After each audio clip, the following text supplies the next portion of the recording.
guys, welcome to evidyarthi.in. My name is Varsha. तो start करते हैं हमारे chapter 7 a baker from Goa के question answer thinking about the text. So first question पूछ रहा है हमसे कि which of these statement are correct. इनमें से कौन सा स्टेटमेंट करेक्ट है और कौन सा स्टेटमेंट इनकरेक्ट है, हमें ये बताना है. फर्स्ट स्टेटमेंट है the pader was an important person in village in old times. पुराने वक्त में पैदर जो था, बेकर जो था, वो बहुत इम्पोर्टेंट था. तो यस, इट इज ट्रू. हमने देखा कितना इम्पोर्टेंट है वो. हमेशा क्या हो रहा है, हमेशा हर फेस्टिवल पे, हर ओकेजन पे उसको याद किया जाता है, उसकी ब्रेड्स को इम्पोर्टेंस दी जाती है. तो he is a important person in our older times. So it is correct. Next चलते हैं. सेकंड स्टेटमेंट कहता है pader still exist in Goan village. तो पैदर जो है वो आज भी हमारे गोवा के विलेज में देखने को मिलता है. यस, ही स्टिल एग्जिस्ट, क्योंकि हम देख रहे हैं कि जो हमारा ऑथर है, जो राइटर है, he is also talking about his own childhood. अपनी चाइल्डहुड की बात करता है. कहता है कि अभी भी मुझे याद है वो सारी स्मेल्स और वो जो विलेज लोफ का जो स्मेल था वो मुझे याद है. और ये भी बोलता है कि आज के वक्त में भी पैदर जो है, या फिर कह लीजिए बेकर जो है, he has an equal standard of living. अभी भी वो उतना ही ज्यादा पूछा जाता है. So yes, pader is still exist in Goa village. तो ये सही स्टेटमेंट है. थर्ड स्टेटमेंट पूछ रहा है the pader went away with Portuguese. Paders जो थे, जो ब्रेड बेकर्स थे, वो पोर्टुगीज के साथ चले गए नहीं. हमने क्या देखा कि the eaters यानी कि the Portuguese went away but the makers, that is पैदर, still exist in Goan village. तो वो अभी भी गांव में रह रहे हैं, गोवा के गांव में रह रहे हैं. So this statement is incorrect. तो यहाँ पे incorrect लिख रही हूं मैं. नेक्स्ट स्टेटमेंट कहता है, statement 4, the पैदर continues to wear a single piece long frock. तो ये कह रहा है स्टेटमेंट कि जो पैदर है वो अभी भी कबई यानी कि वो जो छोटा सा फ्रॉक था जो नीज तक आती थी, वो अभी भी आज भी पहनता है. तो हमने देखा कि जब हमारा ऑथर जब अपने चाइल्डहुड में था तभी वो क्या देखता था, बेकर्स को शर्ट एंड हाफ पैंट में देखता था. तो अब क्या था, उसी के टाइम पे, उसी के चाइल्डहुड में ही वो लोगों ने क्या किया था, कबई पहनना छोड़ दिया था. तो अभी तो वो बिल्कुल ही नहीं पहनते होंगे. तो this statement is also wrong. So it is incorrect. आपको हर जगह जहां पे मैंने ये साइन किया है दैट इज करेक्ट, और जहां पे मैं क्रॉस लगा रही हूँ that is incorrect. Okay. Fifth कहता है bread and cakes were an integral part of Goan life in the old days. जो ब्रेड और केक थे वो एक बहुत अहम हिस्सा थे गोवा की लाइफ में पुराने वक्त में. तो yes, it was very integral part, बहुत ज्यादा जरूरी था, महत्वपूर्ण था. तो ये स्टेटमेंट भी हमारा ट्रू होगा.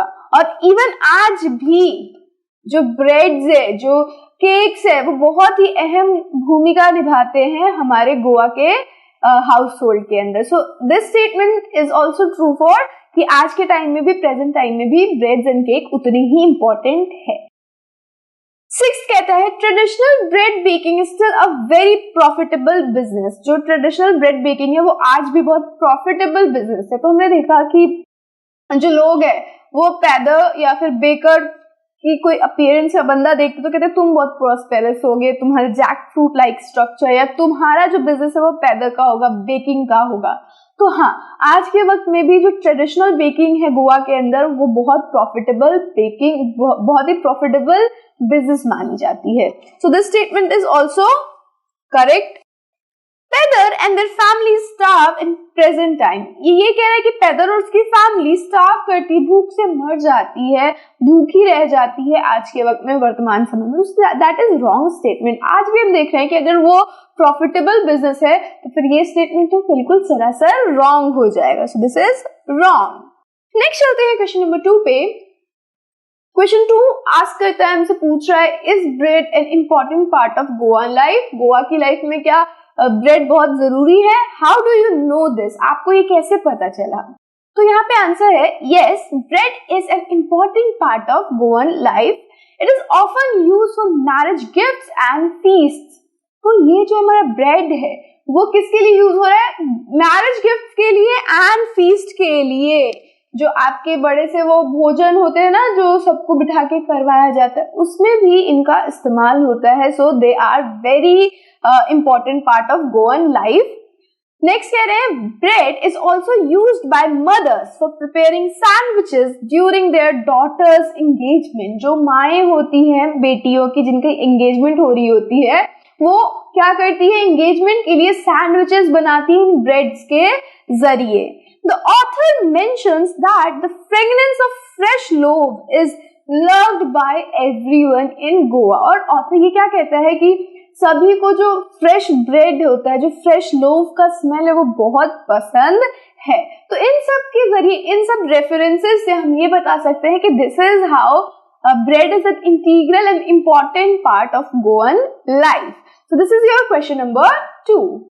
नेक्स्ट चलते हैं, यहाँ पे लिखा है the elder are served with loaves and the youngest one long for bread bangles. Now अब ये बता रहे हैं कि किस प्रकार से जो बच्चे हैं उनको ब्रेड बैंगल मिल जाता है, और जो बूढ़े हैं या जो बड़े हैं उनको लोव्स मिलता था, ब्रेड्स मिलता था.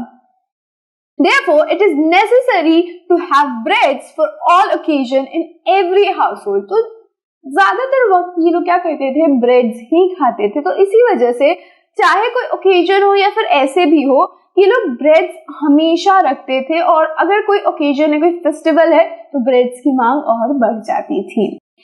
Baking is therefore considered a profitable business in Goa as people love to draw for tasty bread since the Portuguese day. तो अभी भी बेकिंग जो है वो गोवा के अंदर बहुत प्रॉफिटेबल मानी जाती है, बहुत लाभदायक मानी जाती है, क्योंकि हर किसी को ये ब्रेड का जो टेस्ट है, गोवा के ब्रेड का जो टेस्ट है गोवा के अंदर, वो बहुत पसंद है. वो सिर्फ आज से ही नहीं शुरू हुआ, वो ओल्ड पोर्टुगीज डेज से शुरू हुआ था, जिसके बारे में इस हमारे ऑथर के जो ओल्डर जनरेशन है, जो उसके एल्डर्स है, वो क्या करते हैं, नॉस्टैल्जिक है, पास्ट को याद करके खुश होते हैं. तो these are the references which tell us कि भाई बहुत जरूरी है ब्रेड गोवा की लाइफस्टाइल में.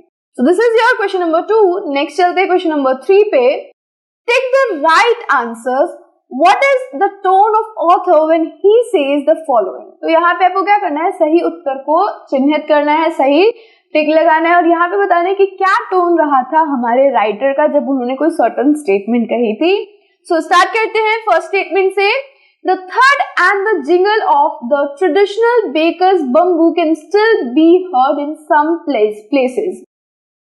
तो यहाँ पे अगर हम बात करें इसकी मीनिंग की, तो क्या कह रहा है कि थर्ड जो आवाज है बम्बू की, ट्रेडिशनल बम्बू की, जो हमारे बेकर्स बेचने आते थे, वो आज भी कहीं कहीं पे सुनाई पड़ती है.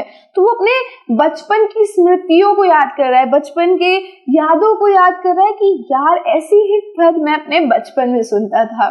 देखते हैं क्या क्या है यहाँ पे हमारे पास options. Nostalgic, hopeful and sad. Nostalgic हमने पढ़ा, स्मृतियों को याद करना, पुरानी बातें याद करना, और खुश होना उनको याद करके, काफी अच्छी जुड़ी हुई बातें होती तो हम नॉस्टैल्जिक होते हैं. होपफुल होने का मतलब आशावादी होना, और सैड होने का मतलब गमगीन होना. तो यहाँ पे कोई होप वाली तो बात नहीं थी, ये क्या था, थोड़ा सा ये हैप्पी हो रहा था अपने बचपन को याद करके, साथ ही साथ वहां पे खुशी था. तो nostalgic will be the right choice कि नॉस्टैल्जिक सेंटेंस है, उसके लिए नॉस्टैल्जिया यहाँ पे शो हो रहा है.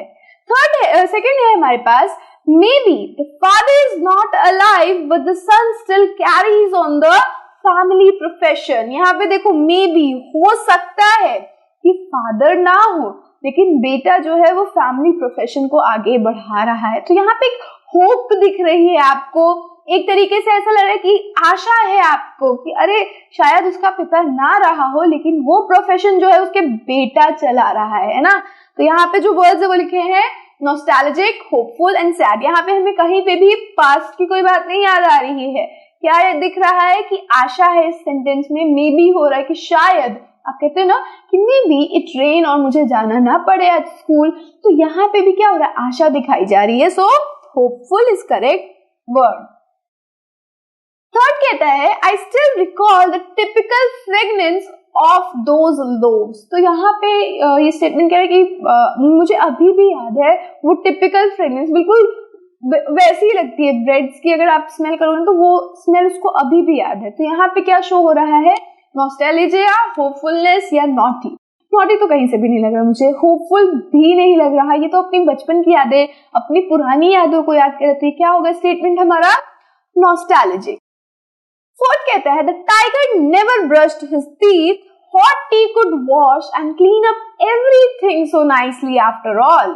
तो यहाँ पे ये बात हो रही थी कि भाई टाइगर तो अपने दांत कभी नहीं धोता और हॉट टी, गरम चाय तो हर चीज धो देती है, तो हम क्यों ब्रश करें? तो यहाँ पे हमें क्या दिख रहा है? एक फनी साइड देखने को मिल रहा है हमारे ऑथर का। एंगर तो कहीं नहीं दिख रहा, वहीं नॉटी भी हमें कहीं नहीं दिख रहा। It is a funny thing. Naughty क्या होता है कि किसी को कहीं भाग गए, कहीं कुछ कर दिया, ऐसा तो हो नहीं रहा। It is a funny thing कि अरे ये क्या ही सोच रहा है ना। फिफ्थ है cakes and bolinhas are a must for Christmas as well as other festival. तो यहाँ पे हो रहा है कि बोलिहानास और केक बहुत ही ज्यादा जरूरी थे क्रिसमस और अलग अलग त्योहारों के लिए। सैड, होपफुल या मैटर ऑफ फैक्ट, ये हमारा स्टेटमेंट बताया। तो सैड, दुखी तो नहीं दिखा मुझे, होपफुल भी नहीं है, यहाँ पे कहीं होप के लिए हमें आशा ही नहीं दिख रही है। तो स्टेटमेंट बता रहा है और ये एक फैक्ट बता रहा है। So here matter of fact will be the right choice. ठीक है, नेक्स्ट चलते हैं सिक्स्थ पे। The baker and his family never starved, they always looked happy and prosperous. तो यहाँ पे जो स्टेटमेंट है वो ये कह रहा है कि बेकर और उसकी फैमिली कभी भी स्टार्व नहीं हो सकती। क्यों? क्योंकि वो क्या है, ऐसा दिखता था, खुश है, हमेशा दिखता है कि वो खुश है और प्रॉस्पेरस है, समृद्ध है। तो यहाँ पे मैटर ऑफ फैक्ट, होपफुल या सैड? सैड नहीं है, दिख रहा है भाई कि बंदा क्या है, खुश है। जहाँ खुशी होगी वहां सैडनेस नहीं होगी, साथ ही साथ होपफुलनेस भी नहीं है। यहाँ पे क्या है, मैटर ऑफ फैक्ट है कि भाई बेकिंग बहुत ज्यादा प्रोफेशनल, बहुत ज्यादा प्रॉस्पेरस बिजनेस है। क्यों? क्योंकि इंपॉर्टेंस इतनी ज्यादा है गांव के अंदर इस बेकिंग की। सो पीपल विल बी, जो भी काम कर रहे होंगे बेकिंग के, उनकी फैमिली और उनके सर्वेंट्स कभी भी स्टार्व नहीं हो सकते। So this is matter of fact. So इसको टिक किया एंड नाउ हमारा क्वेश्चन 3 यही समाप्त होता है। So these are the all questions of our story 2। Now let's move on to our next video जहाँ पे हम स्टोरी 3 को डिस्कस करेंगे और उसको जानेंगे। So I'll see you in the next video. Till then, stay safe and keep learning with us. Bye bye.